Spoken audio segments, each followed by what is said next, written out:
I discovered my boyfriend is a diagnosed psychopath like his father, and now I'm terrified our entire relationship has been nothing more than a twisted game he's been playing with me.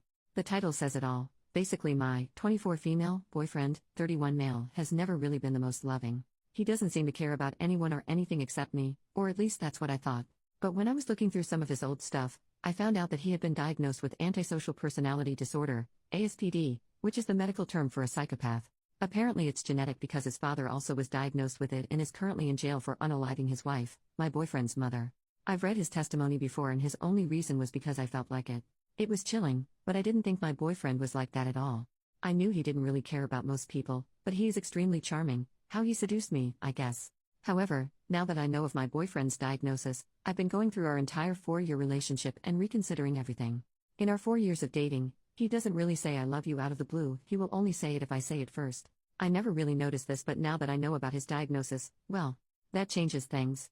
The way he says I love you is, frankly, devoid of emotions as well. He says it matter-of-factly, not like he actually means it. There's a lot of other things he does that I guess wouldn't be considered normal. He has never laid his hands on me or been physically violent, nor has he verbally abused me, but he treats me like a child. He likes to order me around to do things for him. Everything has to be his way. He respects my opinion and will even change his plans to work around mine, but ultimately he is the decision maker. I've pointed this out to him in the past and he says that he values my opinion immensely and that I am the smartest person he has met. I used to believe him, but what if this is just another tactic to manipulate me? He also has a high-paying executive job and I've heard from his employees that he can be very cruel to them. I would always dismiss their concerns because I thought they were just jealous, but now I realize that isn't the case. I don't know what to do anymore. Can psychopaths love? Is he just manipulating me? I feel like my entire relationship is a lie, but am I being ableist by stereotyping him based on this diagnosis? Update 2 days later. So, a day after I made my post, I finally decided to go and talk to him about it. Since it was a conversation, I don't know word for word what he or I said, but I was taking notes on what he was saying for my own benefit and for the purposes of this post. He noticed that I was taking notes but didn't seem to care and didn't comment on them.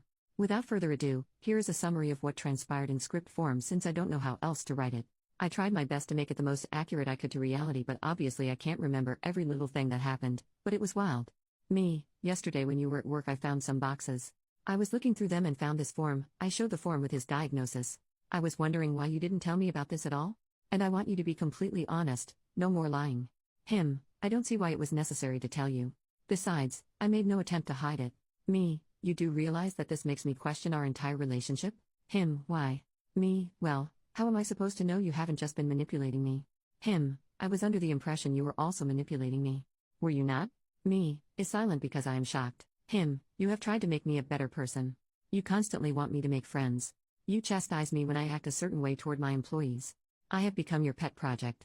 You believe that your kind presence will make me kind. You aren't a project, you're my boyfriend. There isn't a difference. Isn't a relationship supposed to be mutually beneficial? I improve you, you improve me.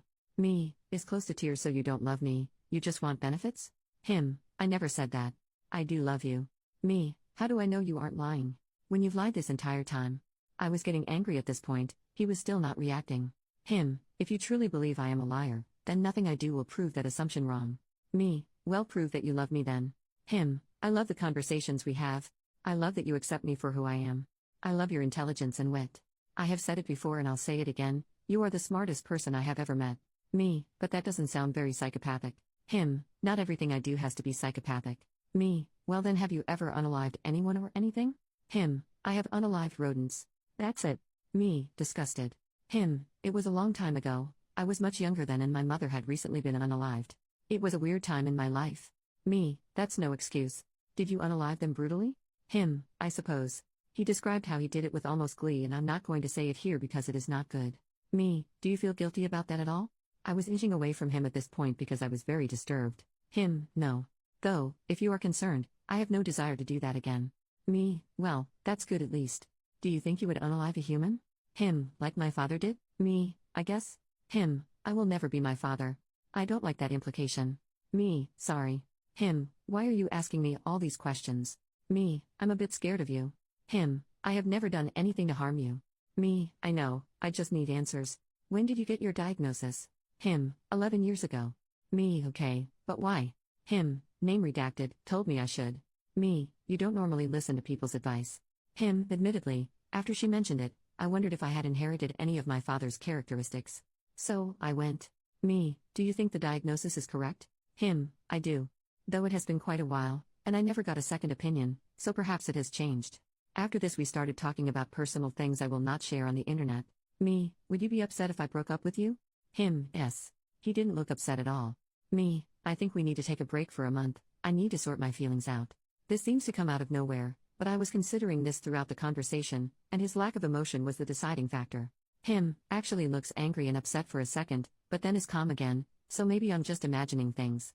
After 4 years together, you're going to leave just because of a piece of paper? Me, I'm not saying it's forever. I just need to take some time away from you. Him, fine. Where will you stay? Me, here. Him, this is my house, and since you are the one breaking up with me, I don't think it's fair that I leave. Me, whatever. Him, for what it's worth, it would be very unfortunate to lose you. Me, I don't want to lose you either. But I need a break. I went upstairs to pack essentials, then I left. Right before, I gave him a peck on the lips. That was a lapse of judgment on my part. I will say that he didn't look happy that I was leaving, and as I was walking to leave, he asked me to stay. I said no, he said fine, and left it at that. So yeah, there you have it. I still love him, and I do think he was genuine when he said he loved me, but I'm not sure I can get over all of the things he's done. I went into this conversation hopeful, but as soon as he said he didn't feel it was necessary to tell me, my emotions took over and I started asking way more accusatory questions. To be honest, I wish I had been more logical in my approach, maybe then we would have arrived at a different conclusion. If you're wondering, I am staying with a friend at the moment. He doesn't know where or which friend. I just need this month to regroup and decide what my next steps are. He was one of the best parts of my life. I had never connected to anyone the way I did with him. I have no clue what I will do, and frankly, I need advice. With all that has happened, what do you think I should do?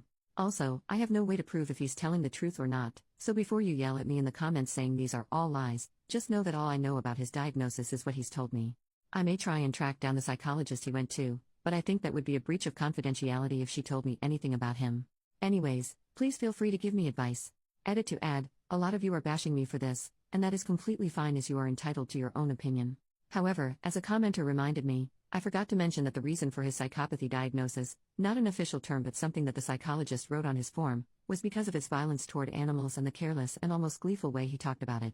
Stop reading here if you are triggered by animal abuse. The rodents in question weren't random rats, they were squirrels, often babies, that fell out of trees.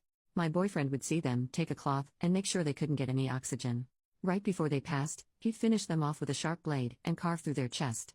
He would then take out their eyeballs and finally finish them off. When he told me this story, he said it with such nonchalance that I couldn't even believe what I was hearing.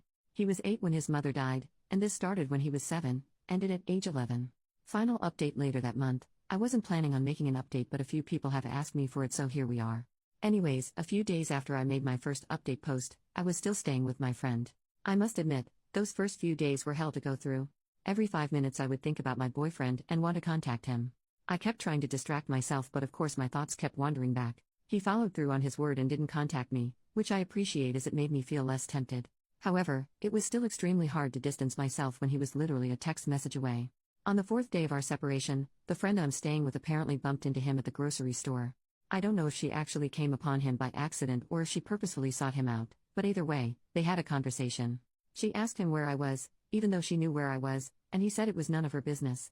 She then lied to him and said that she hadn't seen me in a while, apparently in an attempt to worry him. He, again, was not fazed and did not contact me, which either means he could care less about my location, suspects I'm with my friend, or simply doesn't want to bother me. In the next few weeks, I continue to try and distract myself by working, studying, or talking with my friends.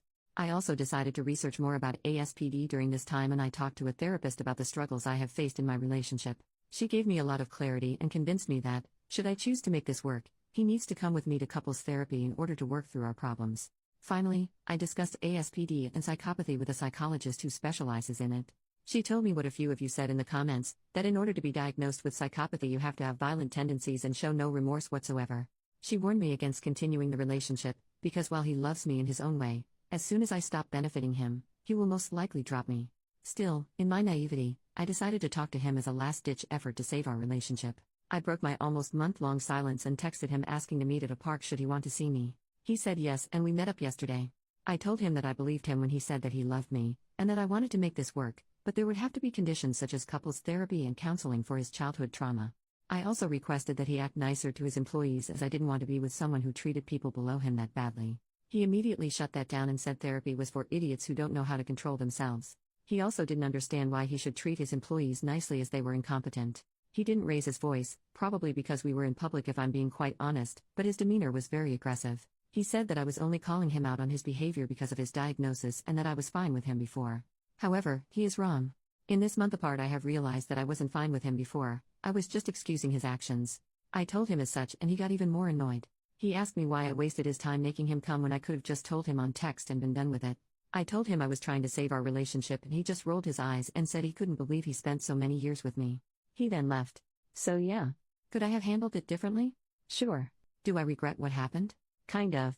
But what's done is done and I guess all I have to do is move forward. I'm going to have to pick up my stuff from our house later and get my name off the lease.